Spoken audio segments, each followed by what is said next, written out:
فروغ کائنات از آفتاب است، فروغ آدمیت از کتاب است. درود بینندگان عزیز، نشر نوبتی برنامه انیس کنج تنهایی پیشنهادی شماست. این لحظه و این ساعت از شبکه دوستداشته شما بهارستان. و چون همیشه ما امروز با غالب آزمون جمهوریوی فروغ صبح دانای کتاب است در سال 2023 سعیدزاده ستاره صحبت داریم. سعیدزاده ستاره، شما را به برنامه خوش آمدید میگیم. تشکر زیاد. خب بیایید سر اول خود را خوبتر معرفی کنید برای آن نفرانی که شما را خوب نمیشناسند.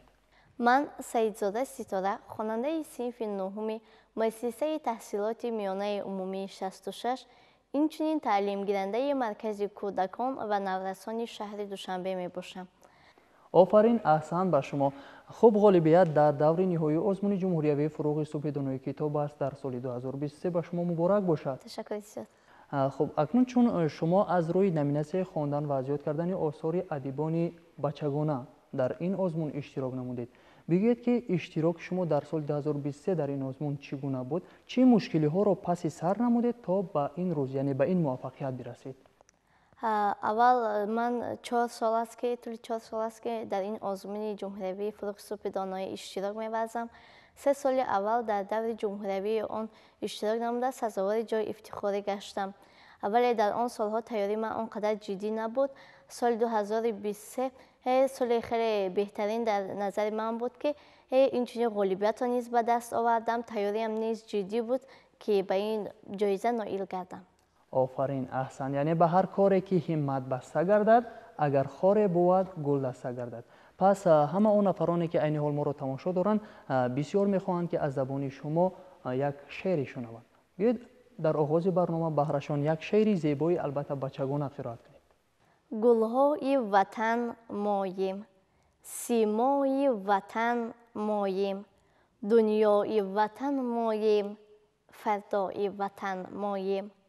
ما لاچین و شهبازیم، آماده پروازیم، در حفظ وطن فردا ما افسر و سربازیم. ما زیرک و داناییم، با خوانش اعلاییم، اندر طلب دانش فردوسی و سیناییم. خوشبخت و سرافرازیم، از دولت خود نازیم، با دانش و با فرهنگ ما نسل وطن سازیم. ما نخل چمن زیبیم، گلهای وطن زیبیم، 100 دشت گل لاله، 100 باغ گل سیبیم. ما زاده استقلال، دلداده استقلال، آزاده قدم مانیم در جاده استقلال. گلهای وطن خوشرو، سیمای وطن خوشرو، امروزی وطن زیبا، فردای وطن خوشرو. آفرین، احسن، واقعا قرائت عالی. خب اکنون بیایید درباره دور نهایی آزمون جمهوریوی فروغ صبح دانایی صحبت میکنیم. بگویید که دور نهایی آزمون چگونه گذشت و شما در نزد حکمان نقطه سنج چگونه برآمد کردید؟ در دور جمهوریوی خیلی شفاف گذشت. با سوالهای داوران من جوابهای عمیق دادم و آنها که همین جوابهای من را دیده بعد بهای خود را که گذاشتند سزاوار جای سوم اعلام نمودند. آفرین. هر نفری که غالبیت خود را میفهمد هنگامی که آگاه می شود یک حسیات عجیب آن را فرا می گیرد. خب شما را چگونه حسیات فرا گرفت در آن لحظه که شما در روی خط دیدید که نام شما در روی خط غالبان برآمده است؟ بله، 4 سال کوشش های من خیلی زیاد بودند و من خیلی خودسندی من حد و کنار نداشت. آن را نیز اظهار کرده نمی شود. من وقتی که در روی خط آن را دیدم خیلی خودسند شدم که یکی از غالبان فروغ صبح دانایی به حساب هم رفت. آفرین، احسن. خب بگویید که نقش آزمون جمهوریوی فروغ صبح دانایی کتاب است در حیات شما چگونه است؟ برای من اول که من آنقدر به کتاب کم ذوق داشتم، وقتی که این آزمون را در آینه نیلگون دیدم، کودکانی که شعر می‌خواندند مرا هم هوسم کرد و در این آزمون خود را تیار کردم با یاری پدر و مادر و اینچنین معلمم هم در این جوده خیلی مرا راه اندازی نمودند. کتاب‌های زیادی را دسترس نمودند. من از آنها خوانده باز دنیابینیم باز وسیع‌تر شد. آفرین. یعنی از اینجا برمیآید که برای شما تمامی امکانیت‌ها را پدر و مادر عزیز شما فراهم آورده است و اینچنین راهنمای اساسی شما این معلمه شما هست.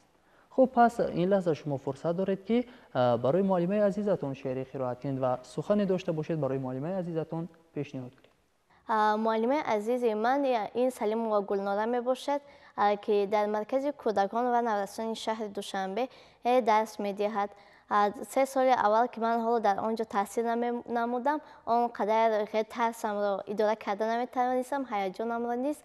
وقتی که به اون مرکز رفتم اینجوری هیجان و همه قرائت ها را استادم به من آموخت و مینداری خدا به معلمم میرسانم که در این جاده خیلی مرا راه اندازی نموده باز دانش مرا خیلی سیقل دادند. آفرین، احسن.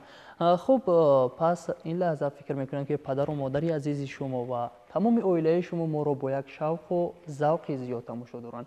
خب چون پدر و مادر در زندگی انسان یعنی شخصیت های بزرگ هستند، این لحظه شما برای پدر و مادر ارجمندتان سر اول بیاید برای مادرتان چند سخن بگویید و برایشان یک شعر قرائت کنید.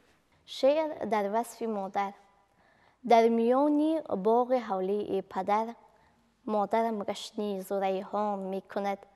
هرگه با مهر آغوشش کنم مادری من بوی ریحان می کند. پیر یا بدنا شود مهمان ما احترامش همچون انسان می کند. پاس دارد حق هر همسایه را بوی مغز و شیره نان می کند. هرگه از چشمه نوشد آب پاک شکر آب تاجیکستان می کند. با دعا در سرزمین صلح‌بار مادری من شکر رحمان می کند. آفرین، احسن. شما برای مادری عزیزتون شعر خوندید، پس این لحظه میتوانید که برای پدری ارجمندتون نیز شعر کنید. البته پدر همرنگ خورشید جهان است، ضیا بخشنده دور و زمان است. با اعجاز به خود خاصش همیشه ستون محکمی هر خاندان است. زی هستیش همه ممنون و آرام پدر چون گلشنی امن و امان است. رسد تا بر هدف تیری تمناش قد بالای او اکنون کمان است. کجا داند عذاب و رنج و پیری کسی در عالمی عمر جوان است. بدانید ای عزیزانم در این دهر پدرها را مقامی جاویدان است. آفرین، احسن. پدر و مادری عزیز و ارجمند، واقعا هم این ثمره زحمت شماست، تربیت درستی شما هست و تلاش ورزیدید تا فرزندتان کتابخوان و کتاب دوست شود و در راه درست رهسپار شود. و من تمنای آن رو دارم که در تاجیکستان عزیزمون چنین پدرها و مادرهای عزیزی ما زیاد شوند و فرزندان خود را در روحیه کتابخوانی و کتاب دوستی تربیت نمایند. اصلا آفرین به شما ستاره بانو. واقعا هم هر نفری که در آزمون جمهوری فروغ صبح دانای کتاب است، یعنی در دور نهایی آن اشتراک می نماید، باید که شعرهای وطن دوستانه زیاد بداند. البته پرسان می شوند که یک شعری وطن دوستانه قرائت کنید. خب این لحظه ما برای شما امکان می دهیم که یک شعری وطن دوستانه برای ما قرائت کنید. البته خاک وطنم سرمه چشمان من است، روی وطنم آینه رخشان من است. نوری وطنم آفتاب تابان من است، مهری وطنم در دل جوشان من است. من را وطنم تربیه بسیار نمود، فرزندی به خود نیک و وفادار نمود. دروازه اقبال برایم بگشاد، پس هستی من خطاب وجدانی من است. آفرین. خب ستاره، شما از روی نامیناسی خواندن و زیاد کردن آثار ادیبان شفاهی در این آزمون اشتراک نمودید. واقعا هم این ژانرهای خاصی دارد که بسیار هم شوق‌آور هستند، افسانه، ضرب المثل و مقال‌ها یا اینکه چیستان‌ها، تیزگویک‌ها. خب فکر می‌کنم که تمام اون کودکان نورسانی که این حال ما و شما را تماشا دارند بسیار خواهش شنیدن افسانه‌های شوق‌آور را دارند. بیاید برایشان یک افسانه شوق‌آور نقل کنید. البته باشد. بود نبود پادشاهی بود. او یک کنیزکی داشت، نامش ایاز بود. وقتی که از دیگر دولت به پادشاه خربوزه میفرستند، خربوزه را که پادشاه وقتی که پاره میکند اولش را به ایاز میدهد، چون که او کنیز دوست داشته او بود. ایاز آن را با چنان شیرینی ها میخورد که به پادشاه حلاوتش میآید. باز یک تا میدهد تا آخرش به او میدهد. یک پاره را که در آخر مانده بود میخواهد که خود چشد. در همین حالت وقتی که پادشاه آن خربزه را میگزد چنان تلخی بود که او به همان خربزه گویا که نفرت پیدا می نماید و ایاز سوال میکند، میگوید که چرا تو اینقدر چنان شیرین خوردی این قدر خربوز تلخ را؟ ایاز در سؤال پادشاه جواب میدهد که هر چیزی که من از دست شما گیرم همان قدر به من شیرین می باشد. آفرین.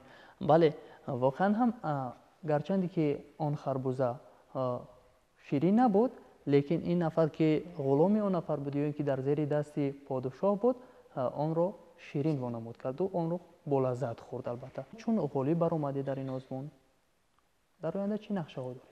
من میخواهم که چه در آینده طبیب شوم و به خلق و وطن خود خدمت نمایم که هیچ یک فرد تاجیک به بیماری دچار نشود. این آرزوی دیرینه من می باشد که آن را میخواهم به عمل آورم. اصلا آفرین. پس بیایید این لحظه در آخر باز برای ما یک شعر دیگر قرائت. در آخر شعر در وصف پیشوا میخواهم قرائت نمایم. خود را فدا در راه پیمان کرده ای، صد بیابان را گلستان کرده ای، سرزمینی پاره پاره گشته را جمع کرده تاجیکستان کرده ای. محبوب جهانی و حبیب وطنی و از جمله دردها طبیب وطنی. گفتی که من از بحر وطن می میرم، از بحر وطن بیزی که زیب وطنی. آفرین. خب شما همچون غالیب آزمون جمهوریوی فروغ صبحدانوی کتاب است در سال 2023 با تمام آن نفرانی که این حال ما را تماشا دارم، با تمام همسالان خویش چی مصلحت میدهید؟ من مصلحت میدهم که چون که من خود هم در این آزمون ها اشتراک نمودم، باز میخوام در دیگر آزمون ها اشتراک نمایم و آنها را هم به اشتراک کردن در این آزمون ها روانه خواهم ساخت. به آنها مصلحت میدهم که آنها نیز به سوی علم و دانش رهسپار شوند، چون که پیشوای معظم ملت ما قید کرده است کتاب است که با نور دانش و معرفت راه مردمان را روشن ساخته باعث هستی و پایداری ملت، تاریخ و زبان آن می‌گردد. آفرین، احسن. برای بینندگان عزیز، واقعا هم هر نفری که در برنامه ما اشتراک میکند همه ما و شما رو تلقین میسازد تا پیوسته کتابخوان و کتاب دوست باشیم. خوب، پس بیایید کتابخوانی رو پیشه کنیم، زیرا کتاب راه آینده زندگی ما رو درخشان میسازد. خوب، ستاره بانو بار دیگر شما رو به برنامه خوش آمدید میگیم. تشکر زیاد. بینندگان عزیز، یادرس میشویم که قهرمان برنامه ما بودن این لحظه و این ساعت ستاره بانو سعیدزاده، غالب آزمون جمهوریوی فروغ صبحدانوی کتاب است در سال 2023. ما در اینجا میرسیم به فرجام برنامه انیسی کنجی تنهایی. تا برنامه های دیگر تنسیت و پیروز باشید و اگر شما میخواهید که در این برنامه اشتراک نمایید، پس با رقم های زیرین میتوانید تماس گیرید. 881 81 39 39. ما شما را انتظاریم. خیر.